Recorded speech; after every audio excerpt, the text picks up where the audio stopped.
Bonjour les amis, je me trouve actuellement en plein cœur de la forêt amazonienne, la plus grande et la plus célèbre des forêts sur Terre, en Amérique du Sud. On pourrait penser que je me suis complètement perdu dans cette immensité de verdure. Et pourtant, je peux me repérer sans problème. Pourquoi? Parce que je me trouve au niveau de la plus importante et de la plus célèbre des lignes imaginaires sur Terre, représentées sur toutes les cartes et sur tous les globes, comme celui-ci. Je veux parler évidemment de la ligne de l'équateur.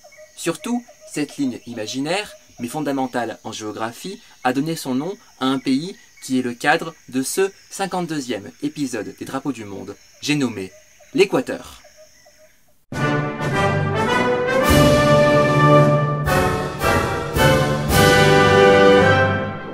Située à l'ouest du continent sud-américain, la République de l'Équateur est un pays dont la superficie est de 283 000 km², soit à peu près la moitié de la superficie de la France, et dont la population s'élève à plus de 17 millions d'habitants. Comme vous l'aurez sans doute deviné, l'Équateur doit son nom au fait que son territoire est traversé par la ligne imaginaire la plus importante sur la planète Terre, la ligne de l'Équateur, qui coupe notre corps céleste en deux hémisphères de dimensions égales. Le territoire équatorien peut être divisé en trois grandes parties. À l'est, la forêt amazonienne.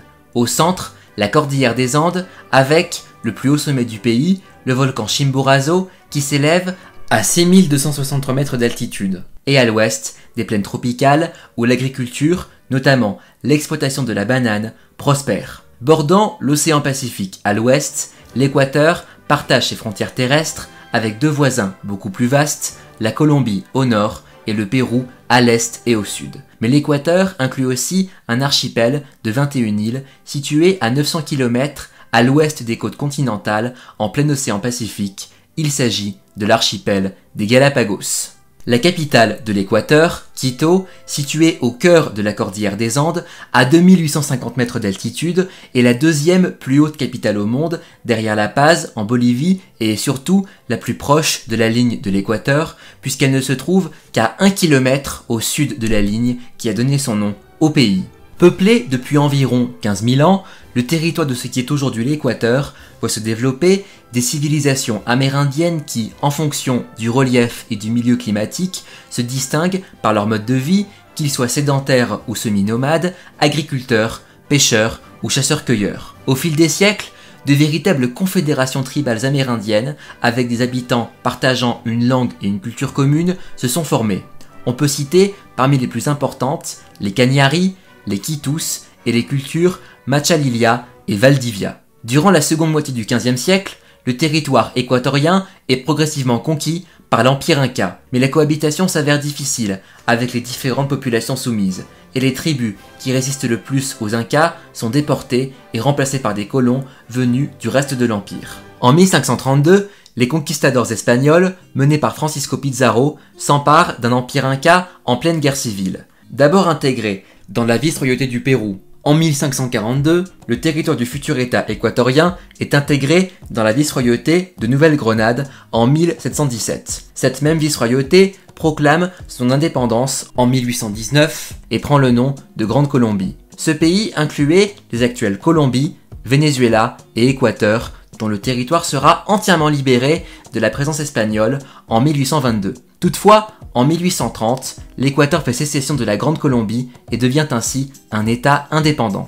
L'actuel drapeau équatorien a été adopté comme drapeau national en 1860. Mais en un peu plus de 150 ans, cette bannière a connu plusieurs changements, et la version utilisée de nos jours ne date que de 2009. Sur cet étendard se trouvent trois bandes horizontales, jaune, bleu et rouge, la bande jaune ayant une largeur 2 fois supérieure aux deux autres. La bande jaune du drapeau représente l'agriculture, le sol fertile et les ressources en or du pays. Le bleu symbolise à la fois le ciel et l'océan. Le rouge, comme sur tant d'autres drapeaux, rend hommage aux soldats qui ont versé leur sang pour la liberté et l'indépendance de leur patrie. Au centre du drapeau se trouvent les armoiries du pays. Elles contiennent un bouclier ovale dont les symboles résument les caractéristiques de l'Équateur. Au-dessus se trouve le ciel bleu, illustration parfaite de l'air pur de la cordillère des Andes dans lequel on reconnaît le soleil, représentation du dieu Inca Inti, entouré de 4 signes du zodiaque avec, de gauche à droite, bélier, taureau, Gémeaux et Cancer.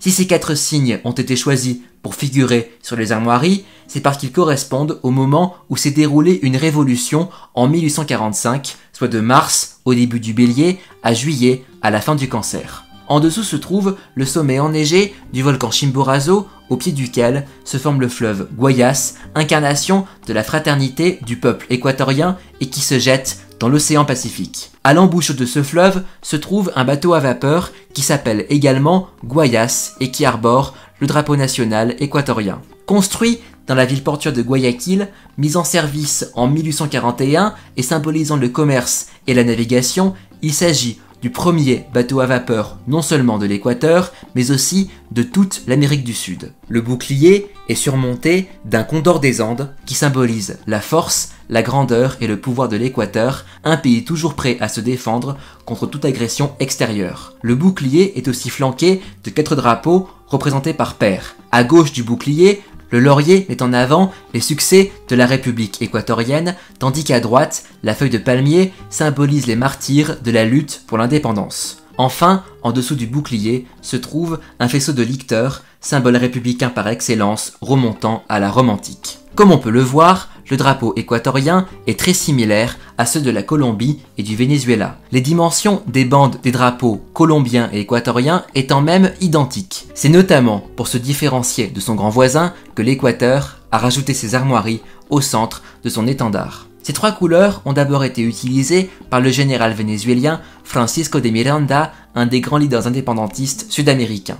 Lorsque l'Équateur accède à l'indépendance en 1830, il adopta temporairement ce drapeau qui, tout en reprenant les mêmes bandes horizontales que celles du drapeau de la Grande Colombie, dont le pays venait de faire sécession, remplace les armoiries colombiennes par son propre symbole sur lequel est écrit « El Ecuador en Colombia », l'Équateur en Colombie.